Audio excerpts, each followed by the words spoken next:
Hey everyone, today we're checking out the Edifier TWS330NB noise cancelling true wireless earbuds. And these buds are a serious contender for that #1 spot in the sub $60 price range, especially when it comes to noise cancelling and sound quality. And in today's video, I'll also be comparing these to the best of the best noise cancelling buds in this price range to let you know if these are worth grabbing for you.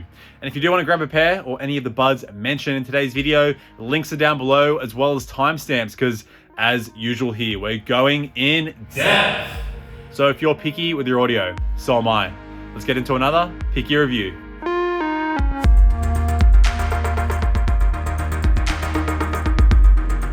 All right, starting with the design of the earbuds, we just got some basic glossy plastics here. Somehow I haven't dropped these earbuds once in my couple of weeks of testing, so they still actually have some nice grip to them. And what I also like here is that the stem is nice and short and there's no indicator lights to be seen on the earbuds. They are still a little bit on the chunky side, so the fit may not be the best for people with smaller ears, but for my above average size ears, they fit nearly perfectly. So let's start with ear tips here. You're getting 5 sizes included. The second largest worked the best for me, and you really got to make sure you try out all the different sizes of ear tips on any true wireless earbud that you get, because I normally wear mediums, the ones that come out of the box for most earbuds, but they were honestly pretty terrible here. The earbuds would always fall out of my ears. I didn't get the best out of the sound and the noise cancelling. So these are a bit larger than normal, but for whatever reason, they work really well for me. So with the second largest ear tips, the fit here is incredibly secure and very comfortable, since the fit is on the moderately deep side.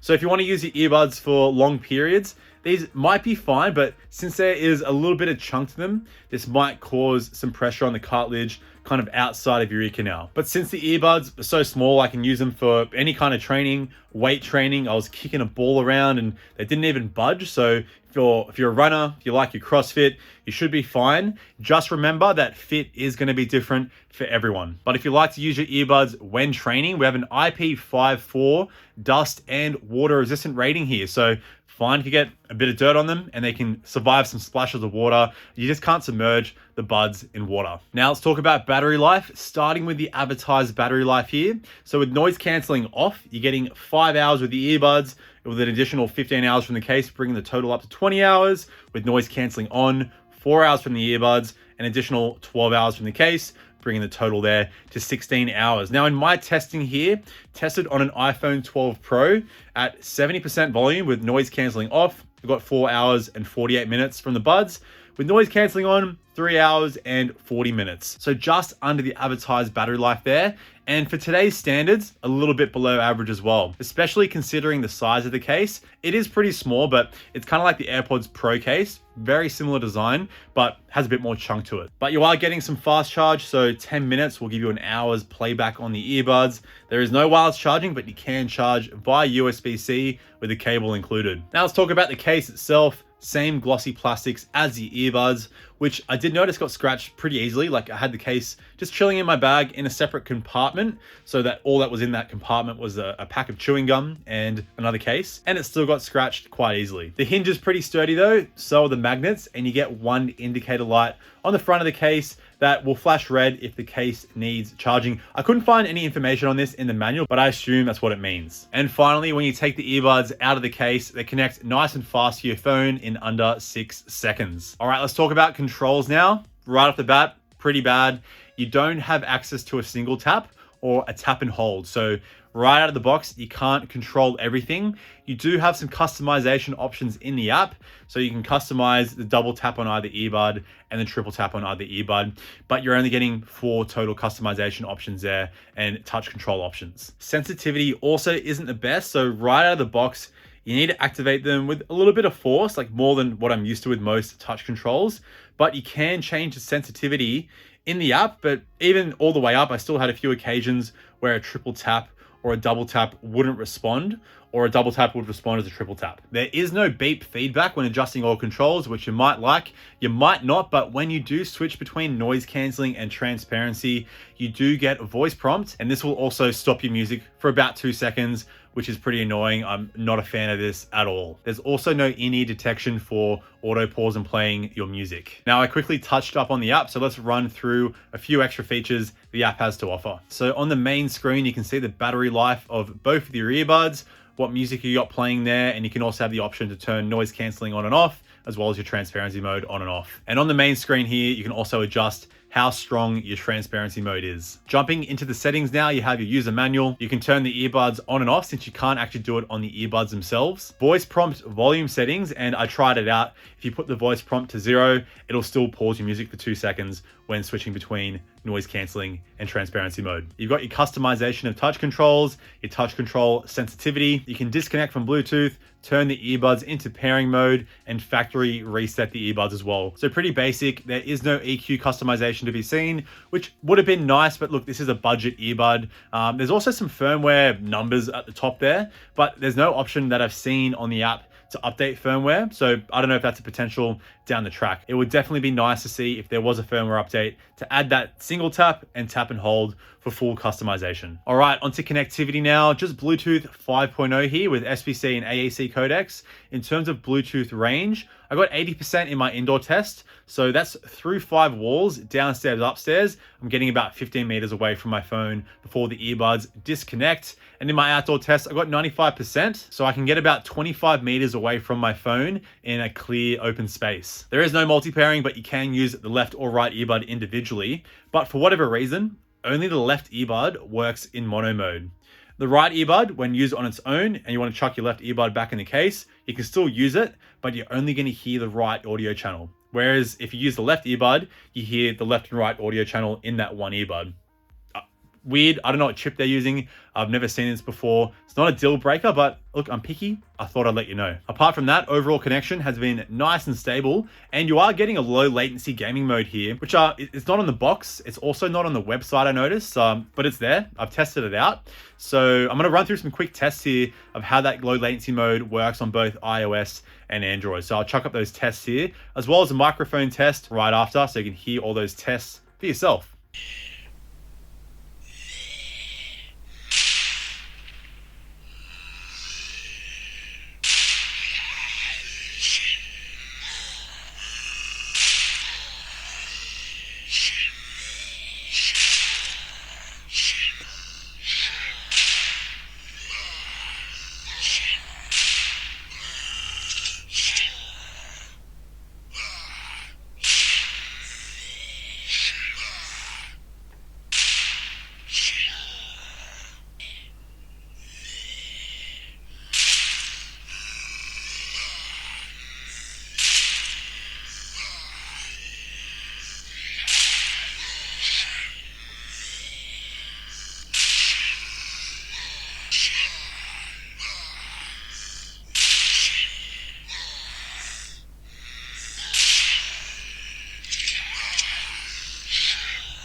All right, here's a microphone test with the Edifier TWS330NB. And here's what the microphones sound like with a little bit of crowd noise being played off my computer speakers. All right, so here we are in the outside world with the Edifier TWS330NB. With some cars zooming past here, it's pretty loud, so hopefully the microphones are picking up my voice quite well. All right, before we move on to noise cancelling, a quick little drop on my Instagram here so you can stay updated with behind the scenes action of me and my audio ventures. Link is down below. All right, on to noise cancelling. And overall, the noise cancelling performance here is really impressive for the price that you're paying. Now, just to let you know how I test noise cancelling, I drop in my car, turn my dodgy old car on, the engine makes a lot of sound, then I chuck on some plane noise, some train noise, and some simulation crowd noise as well. And the 330NB here does a really, really good job at blocking out the low frequency sound of my dodgy car engine, the plane noise, and the train noise. And also keeps up pretty well with blocking out those high frequency sounds of the crowd noise and like that hum of the plane and the creaking and cracking of the train as well. And it does all of this with a pretty minimal amount of that cabin pressure and very minimal amount of that ANC hiss. There's still a little bit of it, but that's just expected when it comes to noise cancelling. Just keep in mind, if you're outside and it's windy or you're going for a run, this will pick up a little bit of wind noise. There is no wind noise reduction in the app, which would have been nice to see. And there's also a tiny bit of EQ shift. The only difference I noticed was that the treble just kind of gets pushed forward a little bit more, becomes slightly messy, but I'm talking about like a 5% difference here. But I just noticed a little bit of a difference there with that EQ shift. Again, this is expected with noise cancelling, a really small amount here, which is good to see. Now let's chuck these in my noise cancelling performance tier list.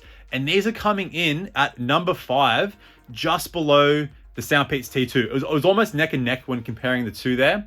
The T2 blocked out the lower frequency sound a little bit better. The 330NB blocked out those high frequency sounds just a little bit better as well. And keep in mind, people always ask, like, yeah, these buds are better than the Sennheiser Momentum 2s, the Sony WF XM3s. Like, I've tested these buds. For whatever reason, they don't have the best noise cancelling. They are older pairs. It could be the fit and how the noise cancelling processing works. Each individual, it's going to be a little bit different. So this is just from what I'm hearing. But anyway, moving on. Another feature I like here, when you take the earbuds out of the case, noise cancelling will automatically always be on. Just keep in mind, it won't remember the last setting you had. So if you always use transparency mode, the transparency mode won't be on when you take the earbuds out of the case. It'll automatically go back to noise cancelling. And speaking of the transparency mode, also really solid here. So it has a pretty natural sound to it. Has a little bit of that like kind of transparency hiss, but it's honestly not too bad. So when it comes to hearing your surroundings, hearing someone talk in front of you, again, not amazing, but you can hear people talking in front of you well. And if you're going outside for a run, want to hear the car so you don't get hit, then you should be fine. So I'd rank these like a 7 out of 10 on the transparency scale. All right, let's talk about the sound now. And starting with volume here, these go pretty loud. I give them like a 7.5 out of 10.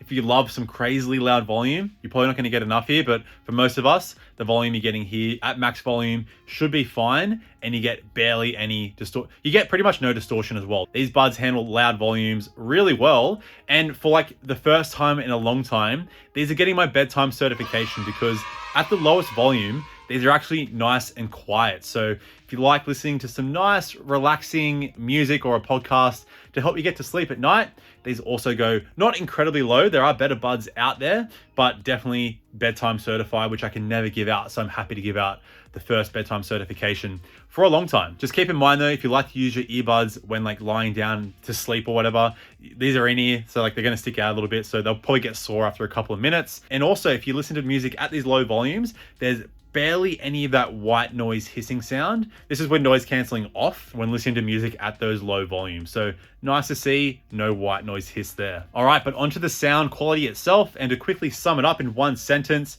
you're getting, and not amazing, but very nice bass heavy sound with some nice balance. So the bass you're getting here, it hits nice and deep. It's a nice balance of deep, you get a little bit of punch to it, you get a little bit of that subwoofer feel. If I was to rate it on like the bass head scale, I'd give it like a 7.5 out of 10. The mids are also pretty decent, so vocals, when there's not too much going on, normally come through nice and clear. They sound very natural. When there's a lot more going on in your music, maybe in metal for example, they do get slightly recessed, but the treble here is a little bit nicer. It definitely gives us 330NB that V-shaped sound signature, with bass and treble being the main focus. So it's nice and direct. Again, it's like not amazing, but it comes through nice and clear. And also if you like your loud level listening, barely gets harsh even at 100% volume. And with soundstage and imaging, again, not amazing, just decent. So you're not getting like a closed sound. It's pretty open, but for true wireless standards, I'd say it's pretty much on the average side there. But so I can explain the sound a little bit further, I'm going to run through my genre rating checklist. And this is a picky first. I've decided to add in a 0.5 scaling system to the genre rating. And I'm going to really utilize it today because I'm basically locking in a 7.5 out of 10 for every genre. I'm not being lazy, just the kind of sound you're getting here, it really does work great with all genres. So with EDM, radio, hip hop, R&B, you're getting a nice amount of bass. It hits deep. You get a good amount of sub bass with the hip hop and R&B tracks, but still enough so when vocals are coming through, they still come through nice and clear and the bass isn't drowning out those other frequencies. With metal, like I mentioned, you get that nice heavy live sound, still pretty decent clarity and separation, but when there's a lot going on, the vocals can kind of just get slightly behind in the mix and you lose a little bit of clarity there. With techno though, trance, psytrance, hardstyle especially, you're getting a nice amount of bass here. Again, that doesn't drown out the other frequencies, and you're also getting a nice amount of volume there with no distortion at any volumes there, which is really nice to see, especially with hardstyle tracks. They're normally the kind of songs, trap and dubstep as well, that will bring out distortion in bass response, but none to be seen here. So nice tuning on the bass there, Edifier. And finally, when it comes to like your acoustic, your classical, your jazz, any instrumentation really, you get a nice natural sound, you get nice clarity. Again, it's nothing amazing, it's just nice. And this is obviously going to be the same for the gents. All right, so I can explain the sound and the features a little bit further. Let's run through some quick comparisons here. And starting with a bud in a very similar price range, we've got the SoundPEATS T2. And in terms of sound quality itself, the T2 have slightly better clarity. The vocals come through a little bit clearer there. But if it's that deep subwoofer bass you're looking for, you are getting a little bit more on the 330NB. Like I mentioned, the noise cancelling performance is very close. Transparency mode maybe slightly better on the T2 there, but also on the T2 you are getting slightly better battery life, and you also get 2 extra notches of volume if you do like some extra loud level listening. So pretty close there. The main thing you're looking for, you like a little bit of extra bass that comes from the Edifier 330, or do you like a cleaner sound the T2 has on offer? Now compared to another bud in a similar price range, we have the Earfun FreePro, and when it comes to sound quality, I'm going to give the win to the FreePro. Clarity slightly better, the treble's a bit further pushed forward, which can get a little bit harsh if you don't like your harsh treble, but mids are clearer on the FreePro, and you do get a little bit more bass, a little bit more sub bass on the FreePro too. So if you do like that bass heavy sound with nice clarity, the FreePro is the winner, and you're also getting about another 2.5 notches of volume if you really want to crank your earbuds to some loud level listening. Keep in mind though, the FreePro, they still have that distortion issue, which not many people mention. I still hear it. I've tested a few pairs on some tracks, mainly with like trap and dubstep and hardstyle and your EDM tracks. There is some slight distortion there. It's kind of hard to hear, but I don't know, I just hear these things, I guess, I don't know. The FreePro are also a lot smaller of an earbud, so if you have small ears, they'll probably be better as well. But when it comes to pure noise cancelling performance, the 330NB destroyed the FreePro, as well as with transparency mode. Transparency mode is not the best on the FreePro, so hopefully that explanation helps you out there. And finally, last comparison here, if you're just looking for straight sound quality, let's compare it to the Edifier TWS1 Pro. That doesn't have noise cancelling or your ambient mode or app control or anything like that. When it comes to pure sound quality, if you want a bit more of that balanced sound, the TWS1 Pro is the clear winner. You're getting a little bit less bass, but the treble is pushed further forward on the TWS1 Pro to the point where I found it a little bit too harsh for my liking, especially above like 85% volume. But when it comes to the mid-range and just overall clarity, especially with instrumentation, the TWS1 Pro is a clear winner when it comes to sound quality. They're also a little bit cheaper, and the fit is also a little bit more suited for people with smaller ears. Really depends, like they're still a little bit chunky, but not as chunky as the 330NB. And you're also getting 2 more notches of volume on the TWS1 Pro. So look, if you're looking for pure sound quality, the TWS1 Pro might be the go, but keep in mind that 330NB sound signature is a bit smoother, so you don't get that harshness in the treble, especially if you like loud level listening. Now that wraps it up for the comparisons. If you want me to compare it to any other earbuds, just chuck a quick comment down below and I'll try and get back to you. All right, but that wraps it up for today. Great job from Edifier. Just a few things to fix there in the future with the touch controls. But when it comes to a nice clean sound signature with nice bass, you got great noise cancelling performance, a nice comfortable fit, and nice transparency mode. If that's what you're looking for, then the 330NB are definitely worth grabbing. But if you're keen on checking out any other buds, I'll leave my SoundPEATS T2 review up, as well as my TWS1 Pro review. So be sure to check those out. But in the meantime, stay tuned, and of course, stay picky with your audio, because life's too short for crappy sound. See you in the next video. Bye now.